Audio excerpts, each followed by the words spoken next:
afternoon. If any of you are new, my name is Randy Mayeau. We talk about whatever is in the news. And if you have not heard the breaking news, they're bringing Troy Aikman back out of retirement. Tony Romo. I say we go back and get Roger Staubach. Roger Staubach is just a touch too old, but Aikman is still young enough. Now, obviously, this is a blow to the Cowboys. And at the moment, at least as of this morning, I'm sure you're aware of this, they have no number 2 quarterback. Yeah. And so they have one quarterback. And so Governor Abbott is recommending that they sign Tim Tebow, who, as you know, tried to make it again and didn't. And there is rumor that Robert Griffith III, RG3, is possibly going to be traded to the Cowboys, all as a backup. We saw last night, and in one play, you can lose your quarterback. And you can lose him for quite a while. So, anyway, Des Bryant is gone. Romo is gone for probably 10 weeks. The best case scenario is 6 weeks, 6 to 10. Now, let me say something. I got to say this cautiously. I'm a Cowboys fan. I mean, I go back to Dandy Don Merritt.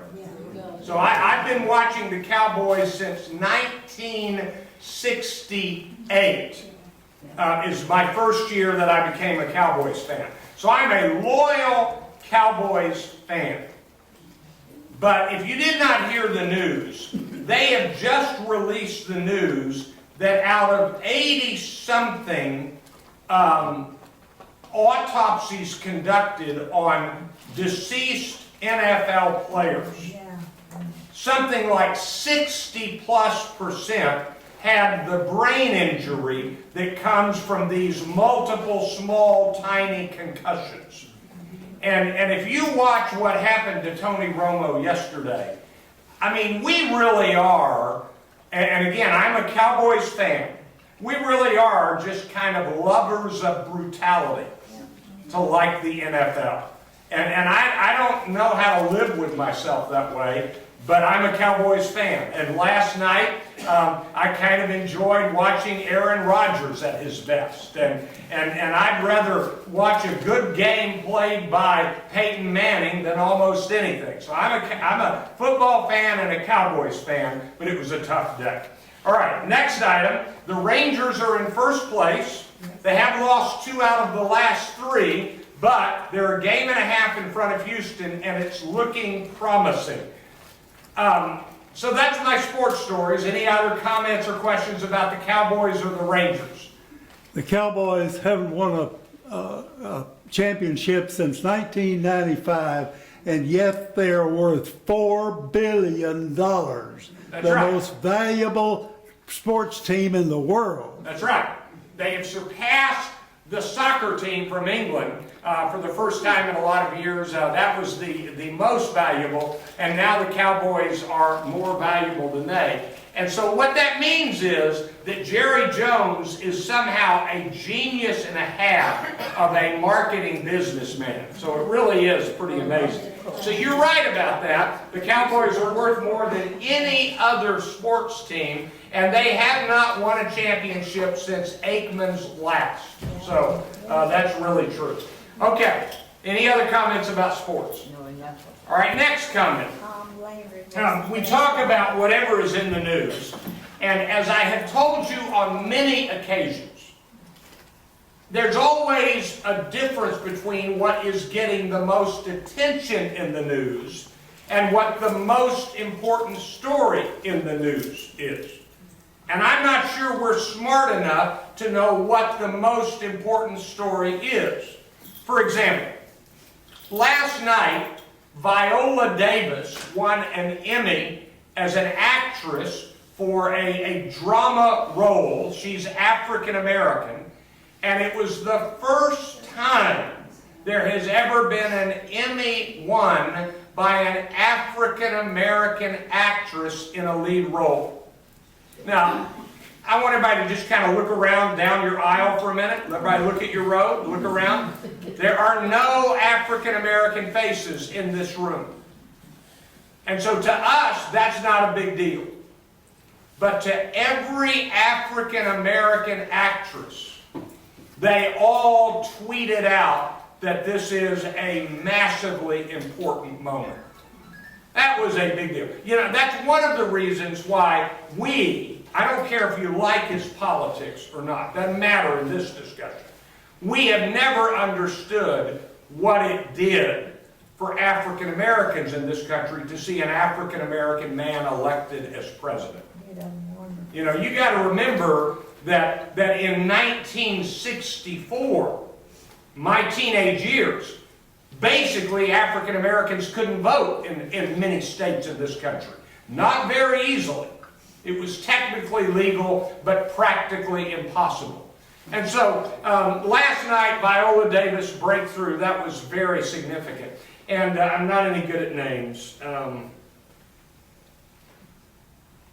African American, I'm not African American, Hispanic, played Frida Kahlo in a movie. Anyway, there's a very attractive Hispanic woman who has commented how not only did she not get the roles she could have gotten, there were times when she was not allowed in the theater as a teenager because she was Hispanic. So again, for all of us, this is pretty much a predominantly, I can't see everybody's face, white, non-Hispanic room. We can do pretty much what we want. Yes? But we did have a really good showing at the program here Saturday. Oh, that's wonderful. Oh, by the way, how did that go? I was out of town. Did anybody eat too much brisket or anything on Saturday? All right, okay. I bet it was good, and it looked like it was a lot of fun. I was in Louisiana with my family reunion on Saturday. That's where I was doing. Okay, so I mentioned what's the most important story. To African American women, it may be Viola Davis winning an Emmy.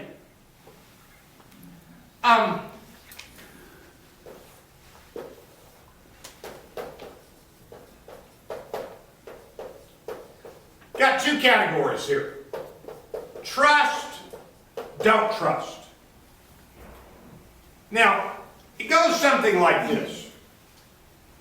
You know, if we would just get government and government regulations out of business, if we would have less government regulation, if we would have fewer rules, if we would just let people run companies and build their businesses, this country would be better off. We need to trust the companies to do the right thing and trust the market to correct them when they do the wrong thing. And then there are other people who say, are you crazy? Do you know people? Are you aware that they will cheat and lie, and if we don't watch over them more carefully, we're going to have some real problems? Well, I got one story for you today. The trust side took a big hit. The story is about a company called Volkswagen. Yep. So let me tell you what Volkswagen has just acknowledged that they did. When you put out a new car, and for those of you who remember this, you have to get your car checked for the emissions that it is putting out. It's a pollution issue. And so you go get your car inspected, and every couple of years or whatever, I don't remember the name, the rule, they check your emissions to see if you are under the polluting limit. Volkswagen, this is astonishing what I'm about to tell you. For their newest car, they installed software, that's a computer program, that can detect when the car is being inspected. And when the car is being inspected, it lowers the emissions. And when it's not being inspected, which means all of the driving it ever does, except when it goes in for its every year or two inspection, it is polluting up to 40 times the legal limit. This is not an accusation, this is a finding. What that means is they did it. They put in software to intentionally steal and cheat and lie. They put it in to do all of that on purpose, and they finally got caught. And there is a possibility, it won't go this high, we never make it this high, but there is a possibility that they will face an $18 billion fine. An $18 billion fine. And hold on here, I'm going to read you the exact quote from the CEO of Volkswagen. You remember that Volkswagen is a German-based company. Quote, "I personally am deeply sorry that we have broken the trust of our customers and the public." I'm wondering what he's apologizing for. I mean, is he apologizing that we intentionally put in cheating software and somehow we weren't smart enough to not get caught? That's it. I don't know what he's apologizing for. But let me ask you a question. Do you think we ought to trust the CEO of Volkswagen from here on in? Never.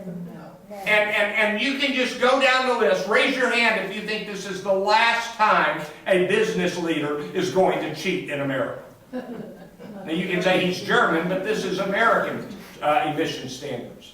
So that could be a pretty big story, wouldn't you say? That Volkswagen is a big selling car company, and they just admitted that they were literally lying and cheating. Yes? Who gets the $18 billion the month? It would go to the federal government, but I don't know exactly which fund it would go in. And they won't be fined $18 billion. It would bankrupt Volkswagen. I have an exception that we cannot trust them in, because remember what happened with Bluebell. They make a mistake, they try to work it out, they get fined for it, and they come back. All right, here's what Angela says. There are some company leaders you can trust. Look at Bluebell. They made a mistake, they apologized, they cleaned things up, and they're coming back. Now, I think you've all heard me long enough to know that I think when you get to heaven, the dessert is always going to be Bluebell. You know, it's the best thing there is on planet Earth for dessert. And I will admit that they did pretty well handling it once they were fully caught. But Angela, I hate to break this news to you. They've now done more investigative reporting, and they knew of the problem and kept it hidden. I'm not saying that they did wrong. Yeah. But what I'm saying, if we use that philosophy, that somebody makes a mistake, bad mistake, that they cannot come back. All right. Oh, I think they can come back. So let me talk about this a minute. See, here's my problem. This is old. Many of you go to church. I'm going to tell you a church story. You remember when David had his affair with Bathsheba, and he killed Bathsheba's husband, or had him killed? Remember that story? I'm going to tell you something sad about David. He wasn't apologetic for it or about it until after he got caught. Now just kind of think through that for a minute.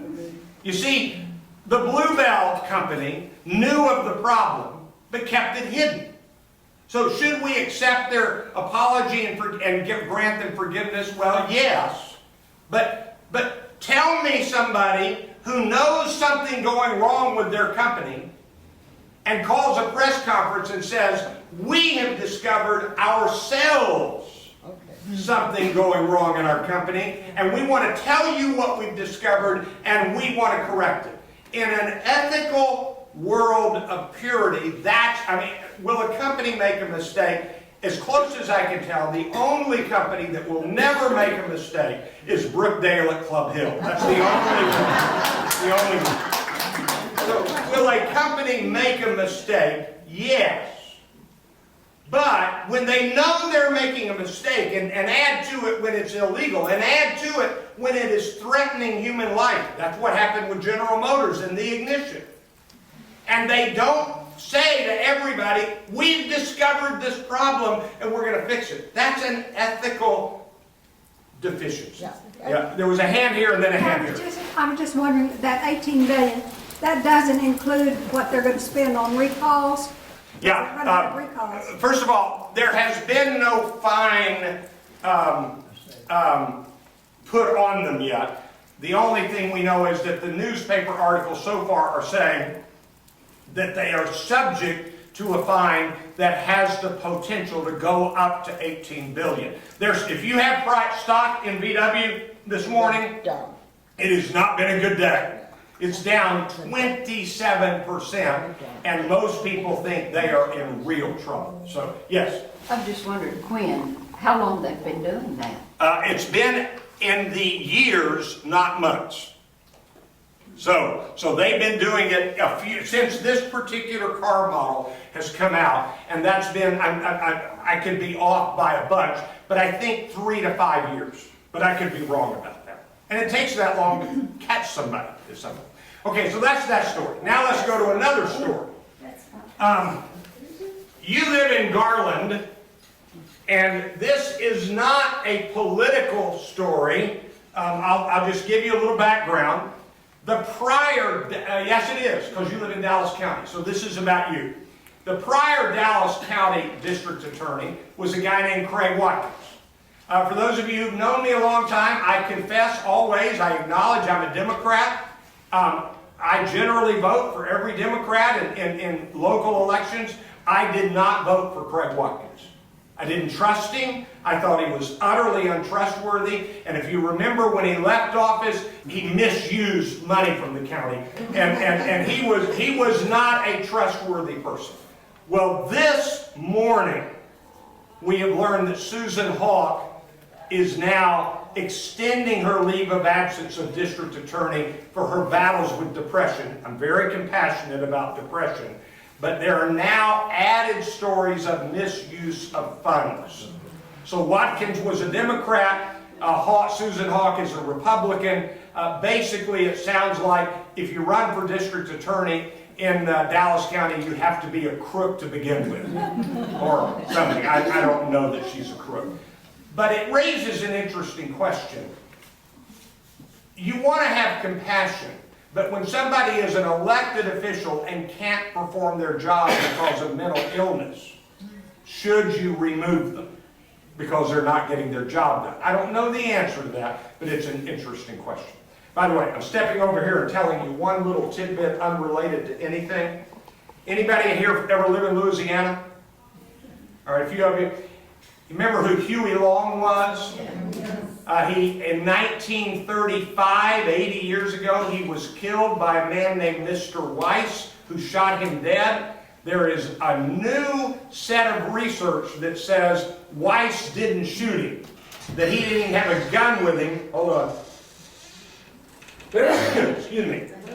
That Weiss didn't even have his gun with him, and now we think that Weiss was hitting him, and his guards shot at Weiss and accidentally killed Huey Long. Isn't that interesting? That was in the news this week. Okay, so that's Susan Hawk, and that's Volkswagen, and that's the Cowboys. Any question about any of that? All right, I know what you want to talk about. All right. Here are the Democrats. Here are the Republicans. Let's start by telling you where things stand. In the latest poll, Hillary Clinton, after going down a bit, has come back up a little bit and has increased her lead over Bernie Sanders. She was already well ahead of Bernie Sanders, but now she has increased her lead, and it looks like Hillary Clinton is comfortably going to beat Bernie Sanders for the Democratic nomination. But the big news today is a man named Joe Biden.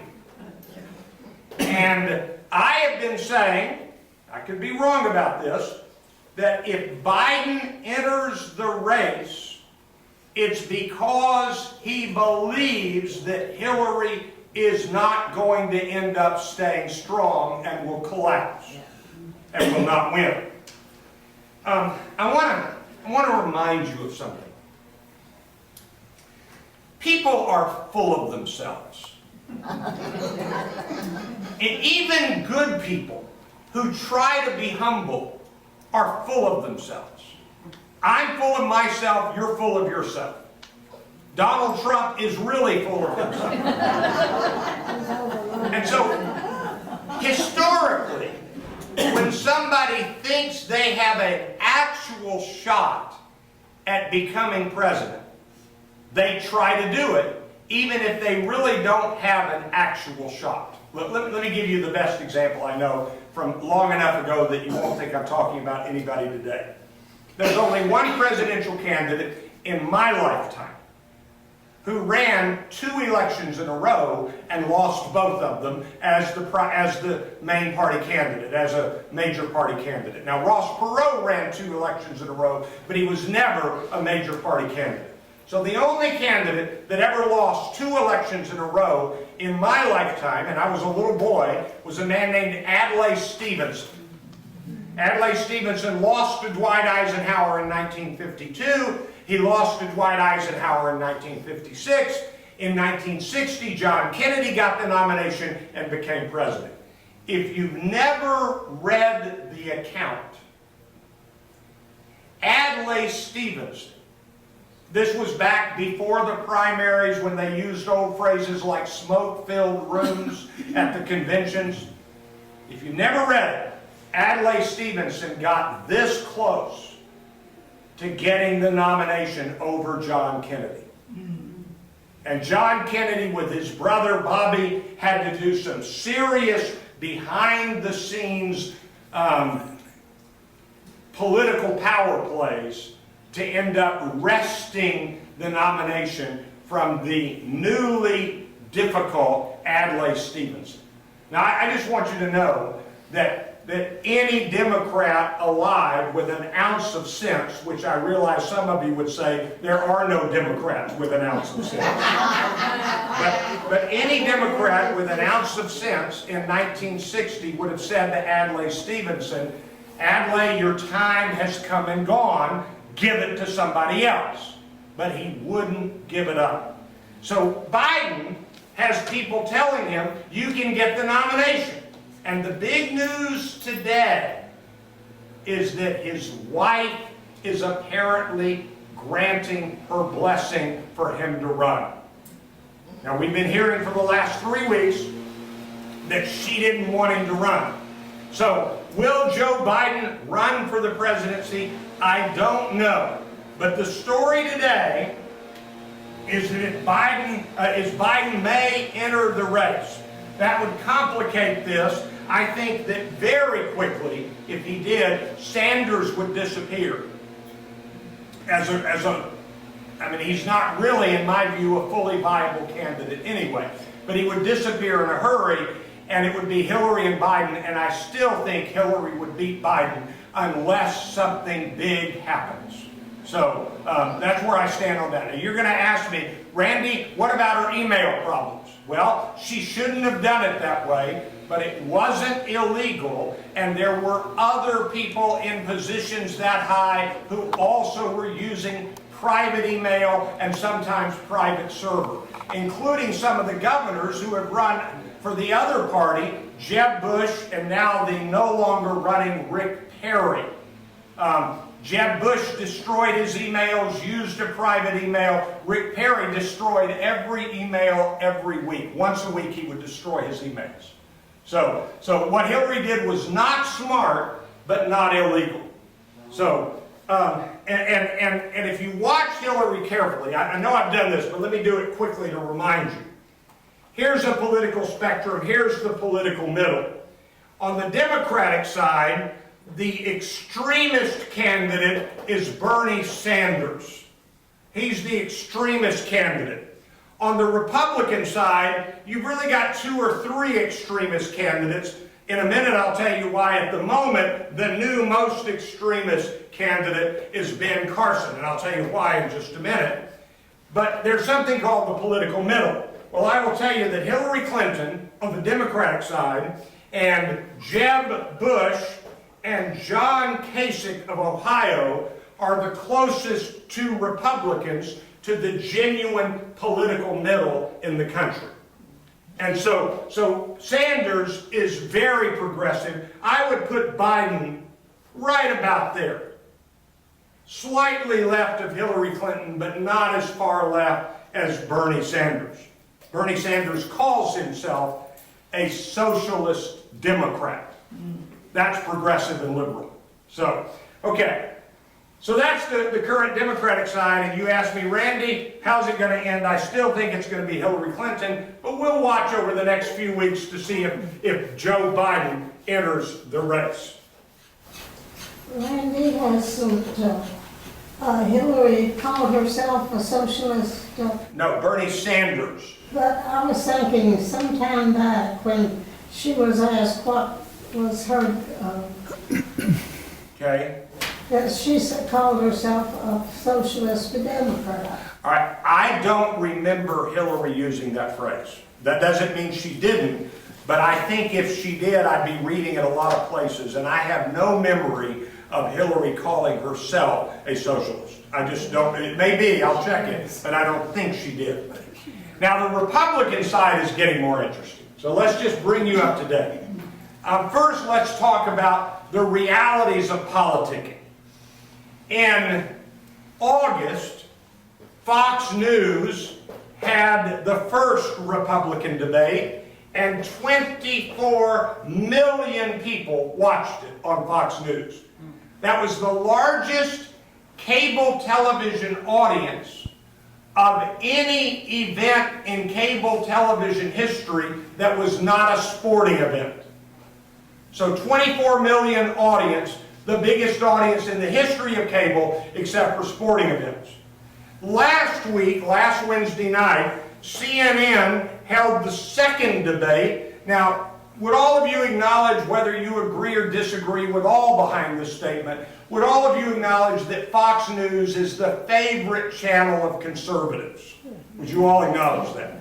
So they had a built-in advantage when they had the Republican debate on their network. They did beat CNN, but look at this number. CNN had 22.9 million viewers, the largest audience in the history of CNN for anything. So this was a big night for CNN.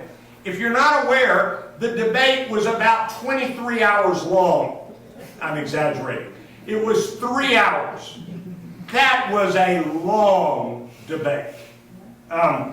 Believe it or not, America used to have every debate that long. Lincoln Douglas would debate for 2 days. And they would debate all morning, they would break for lunch, they would debate all afternoon, they would break for dinner, and they'd come back and debate at night. But you remember that Lincoln Douglas was before television, movies, radio. If Lincoln and Douglas were in town debating, everybody showed up for as long as they'd be there. But a 3-hour debate is a modern, unbelievably long debate. If you go back to the presidential big debates, between the two major party candidates, those were an hour and a half. So this was amazing, 3 hours. Now, the first question is, who won the debate? Not where do they stand as candidates, but who won the debate. There were 11 candidates. Carly Fiorina was the added candidate, and depending on which survey you read, the winner of the debate itself was Donald Trump and then Carly Fiorina, or Carly Fiorina and then Donald Trump.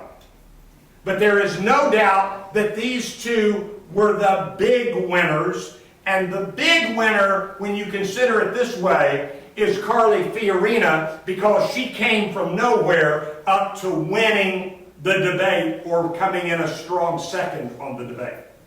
So that's what, and by the way, what's the famous line? Who danced with Fred Astaire? Ginger Rogers?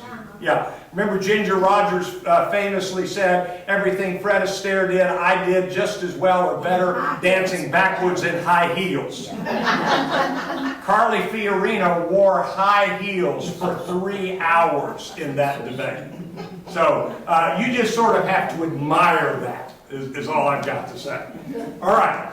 Now, since the debate, we've now had 2 polls.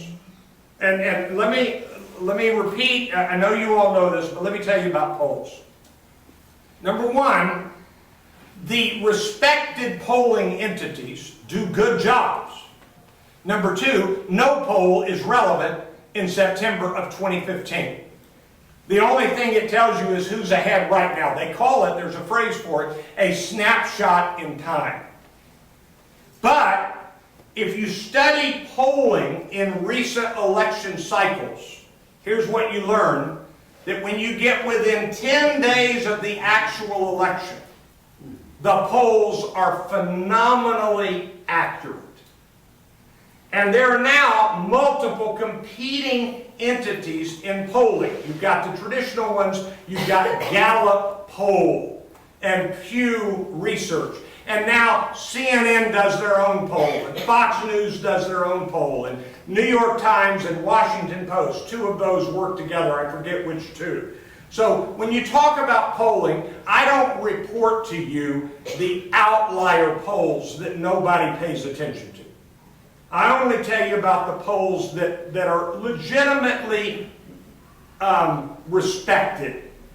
And for those of you who do computer work, and since we're recorded, I'll mention this. There are actually 3 websites where you can go to look at the average of the polls. So they take all the polls and they average them. They are pollster.com and pollingreport.com and realclearpolitics.com. And Real Clear Politics is an exceptionally conservative website. The other 2 are more neutral on polling. All right, here's where we stand. It's now a narrowed lead, but in the polls, Donald Trump is now number 1 in the national polling average. And now you have to watch me. Ben Carson is number 2. And Carly Fiorina has moved up to number 3. That's breathtaking. But in the latest respected national poll, it's Trump number 1, Carly Fiorina number 2, and Ben Carson number 3. So Fiorina has jumped dramatically since this second debate last week. Now, we can talk about the things that were said in the debate. I'll give you a couple. Carly Fiorina has said, I just challenge Hillary Clinton and the Democrats to look at the video demonstrating that Planned Parenthood was selling intact fetuses that were alive as they came out of the womb. I challenge them to watch those videos and then tell us, the American people, they support Planned Parenthood. Now let me ask you a question. Whether you like or dislike a certain side on any major issue, maybe you're anti-abortion, maybe you're pro-choice, do you think when a person says in a national political debate something that they ought to be accurate about their facts? Carly Fiorina was not accurate. There is no such scene in the videos that have been talked about so widely about Planned Parenthood. There's a journalist who has watched all 12 hours of the video. All that most people have seen are the edited versions. And what she said was, it's not in there. What happened was they took some words and then they went and found, this is a fancy term, stock footage of an abortion. And then they put them together. And so it's not accurate. But what Carly Fiorina did do, better than anyone else, say, here's what she said: we are anti-abortion and we're dead serious about it. And what she communicated was that, and she was in essence saying, and Hillary Clinton is not anti-abortion. Which, interestingly,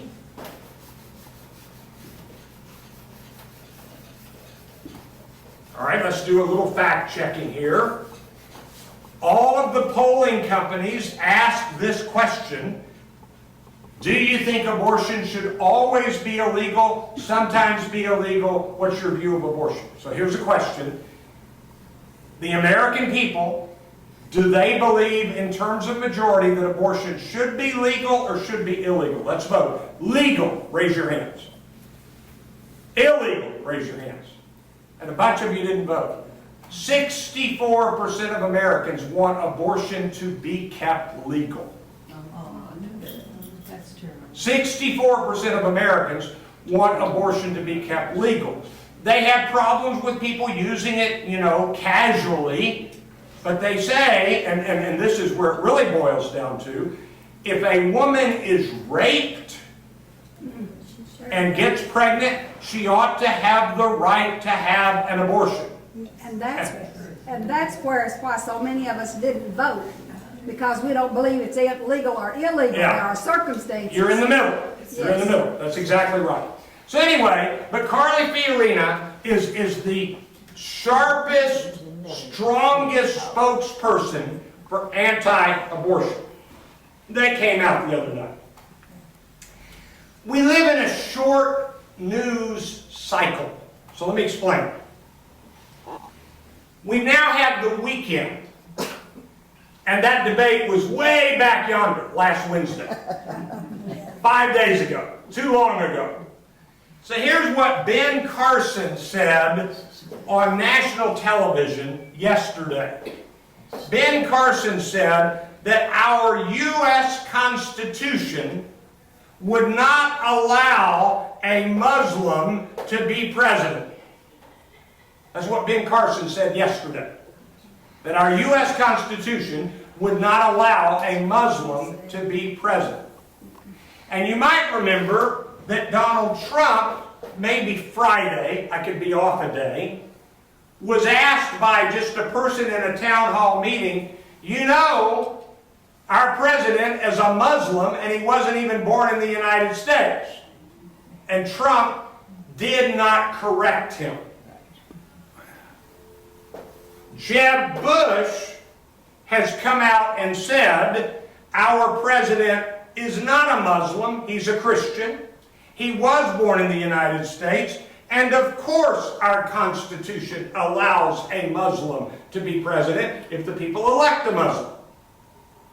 So what you've got is, and if you go back to my spectrum, here's the middle of the country, you've got Ben Carson and Donald Trump way over here on the conservative end of the extreme, and you've got Jeb Bush right here near the political middle.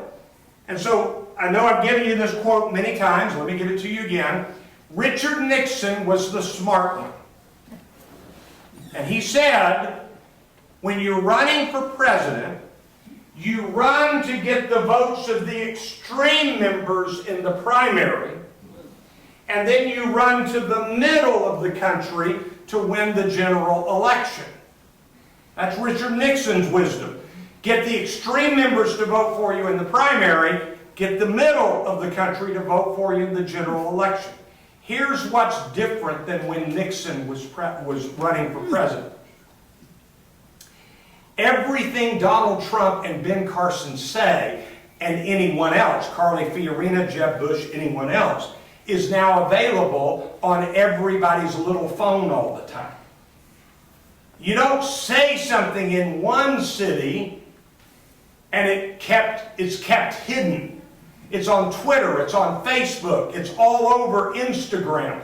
Those may not be programs you know, but everybody under the age of 40 knows them, and everybody under the age of 20 knows them better than I ever will. I hate their guts. I don't really hate them. I'm what you call an old-fashioned non-techie to those folks, and they are digital natives. So now, what Donald Trump says in one town, in the past, you wouldn't have a video of it, you wouldn't know for sure what he said, now everybody sees it. So, we're back to the question, Randy, who's going to get the Republican nomination? It's not going to be Carly Fiorina. But I think she has moved into a position to be something of a major probability, not even possibility, but probability, as vice president. That's what I think has happened with Carly Fiorina. I don't think it will be Trump. But if it's not Trump, I think Jeb Bush, he, by the way, in the latest poll, is down at 6%. Scott Walker, 4 months ago we were saying Scott Walker was a legitimate presidential prospect. He is at 0% in the polls. So I'm back to where I've been. Some people are saying Marco Rubio, and he has risen a little in the polls. Some people are saying Marco Rubio is going to end up being the last one standing and get the nomination. But I still think this is what's going to happen. Better than 50% chance. Trump will either get the nomination or he will have so ruined the rest of them by the way he talked about them and the way they responded that there'll be a white knight come in. And that white knight's name is Mitt Romney. That's what I think is a likely scenario. I could be wrong about that. Yes? Everything that I've read about Carson's comment, he commented and said he didn't think a Muslim should be president. I don't think he said, and I can't find it, that he said that he was not in the Constitution. Y'all talk to each other about the weather for 25 seconds. Repeat it. Randy, repeat what he He said. said that What's that? Repeat what he said. Let me find the answer, and then I'll repeat the question and the answer. He didn't say All right. our culture. All right. I told you, y'all talk to each other for 20 seconds. I'm serious. What he said, the quotation.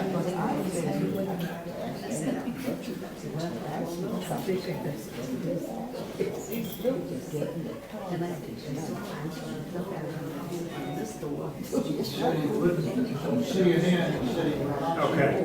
All right. He is right. Here's what he said. He said, I've heard that Ben Carson said that he wouldn't want a Muslim. It's a little more elaborate than that. A Muslim is not consistent with American values and principles.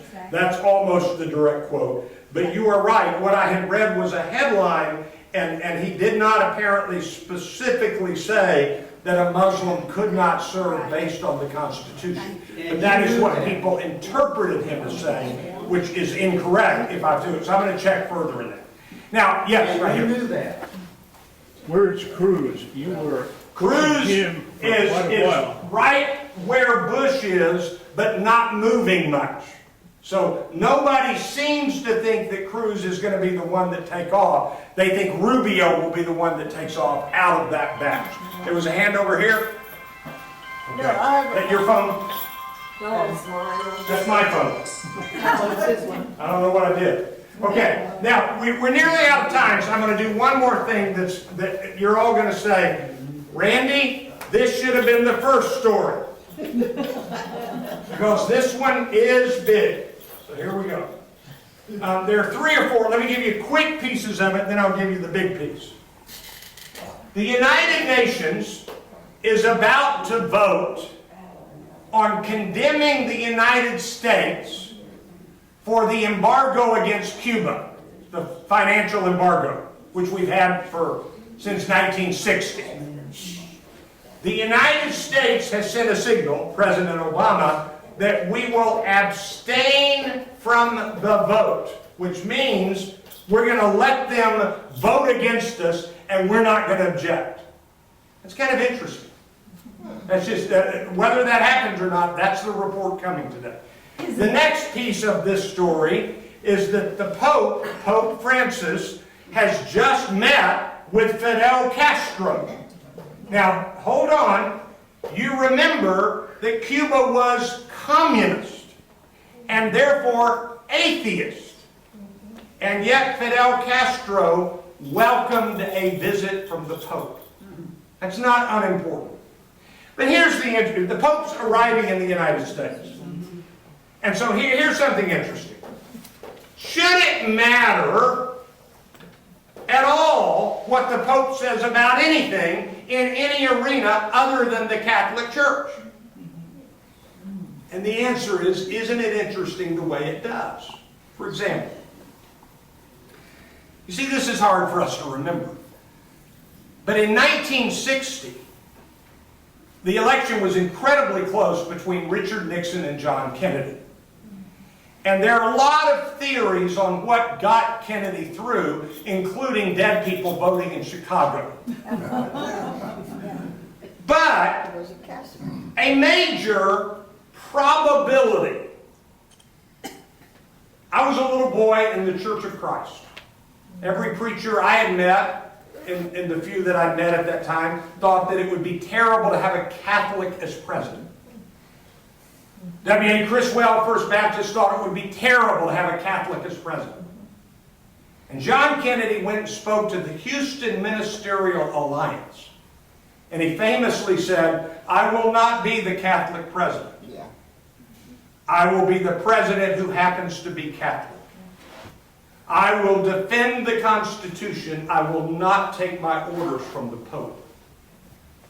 And there are plenty of historians who say that speech got him elected. I don't know. But here's what I do know. That politicians are very selective in which positions of the Catholic Church and the Pope they champion. So let me give you an example. Here's the Catholic position on abortion. It should never be done. Ever. And there are plenty of Republicans who have said, look, our view of abortion is a moral issue, and even the Catholic Church says it is always a sin. The Catholic Church is just as adamant that the death penalty should never be used. And so the Catholic Church says no to abortion and no to the death penalty, and the Republican Party says no to abortion and yes to the death penalty. So they pay attention to what the Catholic says, what the Pope says on abortion, but not on the death penalty. Right now, James Inhofe from Oklahoma says that the Pope on global warming is dead wrong, and we don't want the Pope coming to Washington telling us about global warming. He ought to just stay out of politics. I promise you that if he gave a speech on no to abortion, people of that conservative part of the Republican Party would not be yelling, keep the Pope out of politics. There's an inconsistency here. But I will tell you this, the Pope, this Pope, everybody says he's more liberal, is very much anti-abortion.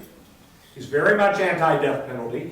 He is very much, and I'm going to use a simple phrase, social justice. Take care of poor people. He is not a fan. He has written about this and spoken about this. He is not a fan, and he's labeled it this way, of supply-side economics. He says that is harming the poor. And he is very much, we've got a global warming problem. I'm going to check your knowledge. Who can tell me what the Pope's degree is in from college? In science. Chemistry. He's a scientist who became a Pope. So, that's the story of the Pope. Now, we're out of time, but let me end with obviously the most important comment of the day. I don't care about global warming, I don't care about abortion, I don't care about politics. I want some doctor to come up with a cure for a broken collarbone real fast. We have a reading group this Wednesday in the library at 3 o'clock, and we're going to read 2 pieces, and one of them is by one of your residents, and the readings will be ready tomorrow at the front desk. I'll see y'all on Wednesday and then next Monday. Thank you. I think it's